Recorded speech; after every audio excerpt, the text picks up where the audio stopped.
नमस्कार दोस्तों दोस्तों इस वीडियो में कवर करूंगा लीड कोड का find minimum in rotated sorted array challenge. इसका पहले सबसे पहले हम प्रॉब्लम स्टेटमेंट को समझेंगे, उसके बाद इसके लॉजिक को बिल्ड करेंगे एंड देन उसको जावास्क्रिप्ट में इम्प्लीमेंट करेंगे। चलिए स्टार्ट करते हैं प्रॉब्लम स्टेटमेंट को समझने से। तो ये प्रॉब्लम स्टेटमेंट कहती है कि suppose an array of length n sorted in ascending order is rotated between one and n times. तो इसमें कई बातें कही गई हैं। पहला तो हमें एक इनपुट मिल रहा है जो कि एक एरे है जिसकी लेंथ एन है और उसके सारे एलिमेंट सॉर्टेड हैं असेंडिंग ऑर्डर के अंदर। तो चार पांच चीजें इन्होंने इकट्ठी एक ही लाइन में बता दी है। एंड देन वो रोटेटेड भी है, ठीक है, between one and n. So for example अगर ये एक एरे है, इस ये अब सॉर्टेड है असेंडिंग ऑर्डर में। अब इसको जब आप रोटेट करोगे चार बार, कह रहा है अगर इसको चार बार रोटेट करें तो आउटपुट आएगा ये। तो क्या हुआ, जब आपने पहली बार रोटेट करा तो सात उठ के आगे चला गया और उसकी जगह छः आ गया, पांच सारे एलिमेंट्स मूव हो गए, राइट। सेकेंड टाइम छः मूव हो गया, फिर पांच स्टार्टिंग में मूव हो गया, फिर चार स्टार्टिंग में मूव हो गया। तो अब आप यहाँ पे देखेंगे तो एंड रिजल्ट आएगा रोटेट के बाद वो है चार पाँच छः सात, जीरो एक दो। अगर आप इसको चार बार रोटेट करोगे, अगर इसको सात बार रोटेट कर दोगे, सात ही एलिमेंट्स है तो वापस सारी चीजें उठ के अपनी जगह पे वापस आ जाएंगी, बिकॉज सात ही एलिमेंट्स हैं। और सात बार आपने रोटेट करा, उठ के सारी चीजें वापस वहीं आ जाएंगी जहां पे पहले थी। ओके, सो एक रोटेशन लग रही है इसके अंदर। Notice that rotating an array one time result in an n minus one जो है वो स्टार्टिंग में आ जाता है। अगर आप एक एरे है उसको आप रोटेट कर रहे हो सिर्फ एक बार तो एन माइनस वन स्टार्टिंग में आ जाता है, फिर जीरो वन टू होते हैं, फिर एन माइनस टू एंड में रहता है, राइट। सो एन माइनस वन आगे चला गया, इसकी जगह ले ली एन माइनस टू ने, और एन माइनस वन स्टार्टिंग में पहुंच गया।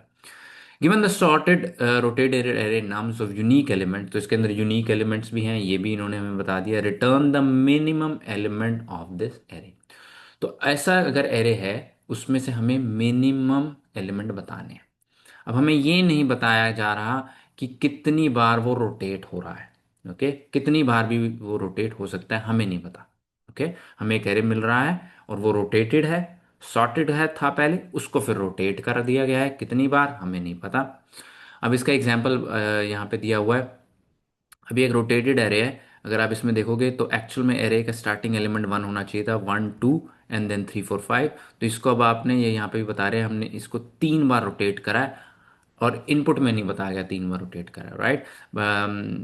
बट यहाँ पे आप देख सकते हैं कि one two and then three four five होना चाहिए था इसको।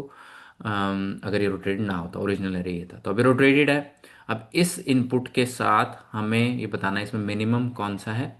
तो यहाँ पे ये भी कह रहे हैं you must write an algorithm that runs in O log n time. Okay, तो ये एक और कंडीशन है जो हमें फॉलो करनी है इसके अंदर। ऑलराइट, तो नेक्स्ट पे जाते हैं। यहाँ पे भी यही चीज़ है, यहाँ पे four five six seven zero one two. So यहाँ पे अगर आप देख सकते हैं कि इसको रोटेट चार दफ़ा किया गया है, एंड देन ये जीरो वन टू, फिर फोर फाइव सिक्स सेवन, ये ओरिजिनल एरे था, फिर इसको चार बार रोटेट कर दिया तो ये निकल के आया। इसके अंदर मिनिमम क्या है, ज़ीरो।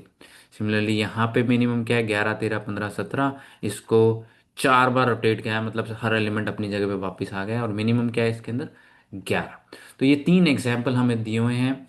एंड देन कुछ कॉन्स्ट्रेंट्स भी हैं। All the integer of nums are unique and num is sorted and rotated between one and n times. तो ये सारी ये है प्रॉब्लम स्टेटमेंट। आई होप आपको ये प्रॉब्लम स्टेटमेंट क्लियर होगी। नहीं क्लियर तो एक बार दोबारा समझिए इसको, एंड उसके बाद प्लीज़ इस वीडियो को पॉज कीजिए एंड खुद से ट्राई कीजिए। फिर उसके बाद हम इसका लॉजिक बिल्ड करेंगे और इसको जावास्क्रिप्ट में इम्प्लीमेंट करेंगे। आई होप आप इसको सॉल्व कर पाए होगे, नहीं कर पाए कोई बात नहीं, अब हम इसको एक साथ सॉल्व करेंगे। तो इसको सॉल्व करने के लिए मैं एग्जाम्पल टू का इस्तेमाल करूंगा और इस एरे को हम सॉल्व करेंगे, इसके अंदर से मिनिमम निकालेंगे। तो इसको मैंने यहाँ पे लिख दिया है, और ये अगेन सॉर्टेड था पहले, अब रोटेट हो गया है। तो इसके अंदर हमें मिनिमम एलिमेंट निकालना है और हमें दिख रहा है कि ज़ीरो आंसर होना चाहिए इसका। तो देखते हैं हम अपने कुछ टेक्निक लगा सकते हैं, कुछ लॉजिक लगा सकते हैं कि कैसे हम इस ज़ीरो आंसर पे पहुँचे। तो उसके लिए मैं इस्तेमाल करूंगा दोस्तों बाइनरी सर्च एल्गोरिथम का, डिवाइड एंड कॉन्कर करेंगे। और 100% उसको नहीं अप्लाई कर सकते बिकॉज रोटेशन हुई हुई है इस एरे के अंदर, बट क्योंकि ये एरे स्टार्टिंग में सॉर्टेड था, कुछ चीज़ें हम फिर भी यूज़ कर सकते हैं। तो उसके लिए मैं क्या करूंगा दोस्तों, तीन पॉइंटर्स का इस्तेमाल करूंगा। पहला पॉइंटर जो कि पॉइंट करेगा पहले एलिमेंट में, और इसको मैं कहूंगा लेफ्ट बिकॉज ये लेफ्ट साइड से स्टार्ट हो रहा है। सेकेंड पॉइंटर हमारा होगा लास्ट एलिमेंट पे, और इसके आगे हम लिख देंगे राइट बिकॉज ये राइट पॉइंटर है, राइट साइड से स्टार्ट हो रहा है। अब मुझे मिडल निकालना है और उस पर कुछ कंपैरिजन करनी है। तो मुझे एक सबसे पहले मुझे एक पॉइंटर और चाहिए, मिड। अब इसके अंदर मिड क्या होगा, मिड की वैल्यू होगी यहाँ पे हमारे पास, लेफ्ट की वैल्यू है स्टार्टिंग में 0, और राइट की वैल्यू क्या है, क्योंकि 7 एलिमेंट्स हैं और इंडेक्स 0 से स्टार्ट होता है, तो लास्ट एलिमेंट का इंडेक्स है 6, एंड इसको हम करेंगे divide by 2, so that be 6 divide by 2 which is 3। So third index पे हमारी मिडल जो वैल्यू है वो होगी, तो थर्ड इंडेक्स क्या है, 0 1 2 3। सो मिड को मैं 7 पे पॉइंट कर दूंगा। ओके, अब मुझे कुछ कंपैरिजन करने हैं और कुछ रूल लगाने हैं। वो कंपैरिजन क्या होंगे, अगर मेरी इफ मिड बड़ा है राइट से, then min is on right side, right side पे मिन है। ओके, अगर मिड बड़ा है, अगर मिड बड़ा है तो राइट साइड पे हमें मिनिमम वैल्यू मिलेगी, लेफ्ट साइड पे नहीं मिलेगी। Else min is on left side. Okay, so based on this हम मूव करेंगे राइट पे लेफ्ट पे। सो इसके अंदर हम मिड पे जो हमारी वैल्यू है वो है 7 इन दिस केस, और 7 को कंपेयर करेंगे राइट की वैल्यू से 2। सो 7 और 2 में से कौन सा बड़ा, मिड बड़ा, 7 बड़ा। अगर मिड बड़ा है then min is on the right side, so min right side पे है। तो क्योंकि राइट साइड पे है तो मैं लेफ्ट को मूव कर दूंगा एट मिड +1 पे। ओके, क्योंकि मुझे अब ये इस एरिया में सर्च करना है, इस एरिया को सर्च करने का कोई फायदा नहीं है बिकॉज यहाँ पे होगा ही नहीं मिड। सो मैंने इस एरिया में अब सर्च करना है, तो मेरी जो नई लेफ्ट की वैल्यू होगी वो होगी, इंडेक्स क्या हो गया, 0 1 2 3 4। सो मेरा नया लेफ्ट का इंडेक्स हो गया 4, और राइट हमेशा राइट जैसे पहले था वैसे ही अब भी 6 पे पॉइंट कर रहा है। अब यही टेक्निक को दोबारा से अप्लाई करना है। मिड निकालेंगे, 6 + 4 divide by 2 which is 10 divide by 2 which is 5। So fifth index पे हमारा मिड है, और आप देख भी सकते हैं अगर लेफ्ट यहाँ पे है राइट यहाँ पे है तो मिड कहाँ पे होगा, इधर होगा, और ये फिफ्थ इंडेक्स है, तो मिड मूव हो जाएगा अब हमारा फिफ्थ इंडेक्स पे यहाँ पे। अब मैं अगेन ये लगाऊंगा, क्या 1 बड़ा है 2 से, is mid greater than right, क्या 1 बड़ा है 2 से। इस केस में आंसर इज नो, क्योंकि नहीं है, मिन is on the left side. अब इसके लेफ्ट साइड में हमारे पास मिन है, तो मैं क्या करूंगा, मैं राइट को अब मूव कर दूंगा, और मैं राइट को मूव करूंगा ऑन द मिड वैल्यू। पहले मैंने मूव करा था लेफ्ट को मिड +1 से, लेकिन जो राइट को है उसको मैं मूव करूंगा मिड पे। अब मेरे पास जो नए इंडेक्सेस आए हैं, लेफ्ट 4 पे ही रहा, और जो राइट है वो उठ के 5 पे आ गया है फिफ्थ इंडेक्स पे। ओके, अब इन दोनों के बीच में मिडल क्या होगा, 0 और 1, कोई एलिमेंट ही नहीं है, तो इन दोनों में से अगर आप निकालोगे 4 + 5 divide by 2, 9 divide by 2 is 4.5, तो ड्रॉप कर दो इसमें से डेसिमल को, तो फोर्थ इंडेक्स ही मिड हो गया। तो मिड अब उठ के इधर आ गया है जहां पे हमारे पास लेफ्ट, और लेफ्ट और मिड एक ही पे। सेम चीज लगाएंगे, क्या 0 बड़ा है 1 से, नहीं है, नहीं है, तो हम राइट को मूव कर देंगे, राइट भी उसी पोजीशन पे आ गया जहां पे लेफ्ट है। जहां राइट और लेफ्ट मिल जाएंगे वहीं पर ही हम रुक जाएंगे, और हमें जो है 0 इज दी आंसर, हमें आंसर मिल गया है यहाँ पे। चलिए इसको अब जावास्क्रिप्ट में इम्प्लीमेंट करते हैं। तो उसके लिए मैंने एक फाइल बना ली है findmin.js, और इसके अंदर जो फंक्शन का सिग्नेचर है वो मैं यहाँ से कॉपी कर लेता हूँ ताकि मुझे सबमिट करने में आसानी हो। और स्टार्टिंग में मैं इस नाम्स को से प्रिंट कर देता हूँ ताकि मैं अपने पूरे सेटअप को चेक कर सकूँ।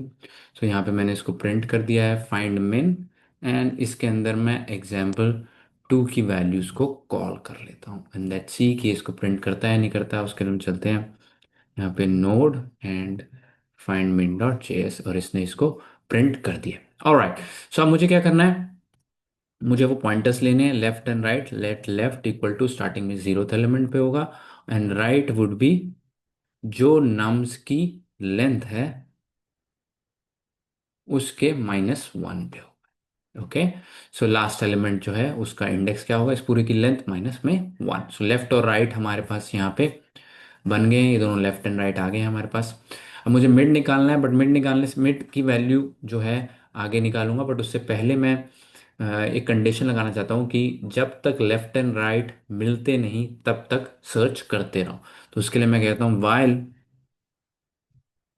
Left is less than right, जहां बराबर हो गए वहां पे मिल गए तो मुझे मिलाना नहीं है इन दोनों को। While left is less than right, तब तक चलते रहो, लेफ्ट हमेशा छोटा होना चाहिए।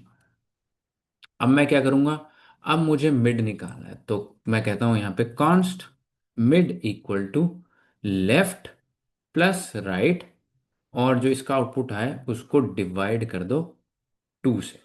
और मैं हमने ये भी देखा था कि किसी कई केसेस में यहाँ पे अगर मैं करूँगा तो कुछ केसेस में 5 + 4 divide by 2 would be 9 divide by 2 which is 4.5, तो डेसिमल वैल्यूज भी आ सकती है। तो अगर डेसिमल वैल्यू आए तो मुझे क्या करना है, मैथ डॉट फ्लोर को लेना है, मुझे फ्लोर वैल्यू लेनी है, मुझे डेसिमल पार्ट को ड्रॉप कर देना है। ओके, सो अब इसके लिए मैं लेफ्ट प्लस राइट को एक ब्रैकेट में डाल देता हूँ ताकि क्लियर हो जाए कि पहले एडिशन करो फिर डिवीजन करो।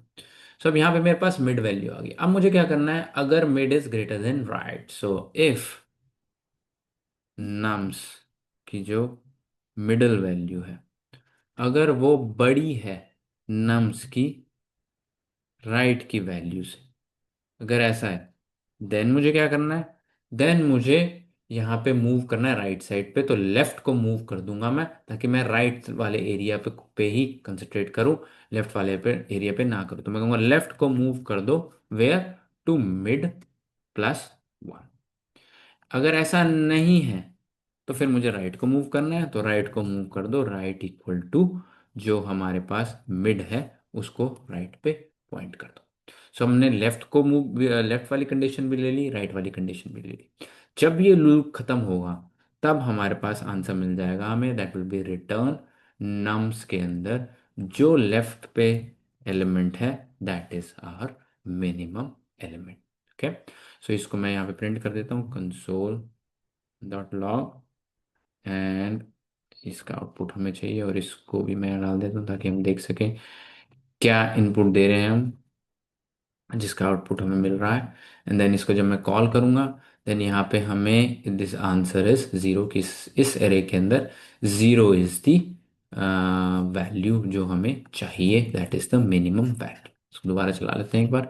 सो इस एरे के अंदर zero is the minimum value. बाकी सिनेरियोस को भी टेस्ट कर लेते हैं। उसके लिए पहले लेते हैं ये वाला, एंड इसके अंदर हम इसको डाल देते हैं, एंड देन ये वाला भी ले लेते हैं, एंड दिस एंड दिस। तो इन तीनों केसेस को टेस्ट कर लेते हैं।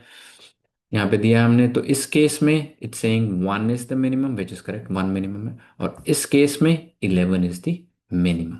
ऑलराइट, सो ये हमारा अब कोड रेडी है, इसको सबमिट करते हैं लीड कोड को, और देखते हैं कि एक्सेप्ट होता है नहीं होता। तो इसको पहले चला लेते हैं एक बार, एंड देन उसके बाद इसको हम सबमिट कर देंगे। तो तीनों केसेस एक्सेप्ट हो गए हैं, सबमिट कर देते हैं, and let's see, and a accept हो गया है, एंड 150 और 150 test cases have passed, so that is good. और इस कोड का लिंक मैं डिस्क्रिप्शन में डाल दूंगा, एंड प्लीज़ वीडियो को लाइक एंड सब्सक्राइब कीजिएगा अगर आपको ये पसंद आया तो, और अपने दोस्तों के साथ शेयर कीजिएगा। और मैं हाजिर हूँगा नेक्स्ट वीडियो में विद अ न्यू चैलेंज। नमस्ते।